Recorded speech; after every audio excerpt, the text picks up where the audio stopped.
Слова поздравления с пожеланиями творческих успехов нам адресуют сегодня целый день. С 11-й годовщиной коллектив национального поздравил и руководитель РИК ИРО партии «Единая Россия» Ибрагим Картоев. Телевидение – это неотъемлемая часть нашей жизни, куда мы обращаемся за получением достоверной информации.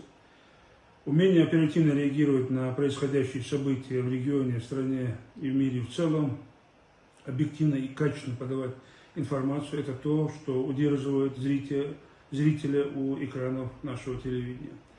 НТРК «Магаз» сегодня – это динамично развивающее телевидение, в первую очередь благодаря беззаветному труду режиссеров, редакторов, продюсеров, журналистов, корреспондентов, всех тех, кто нам подает свежую и максимально достоверную информацию.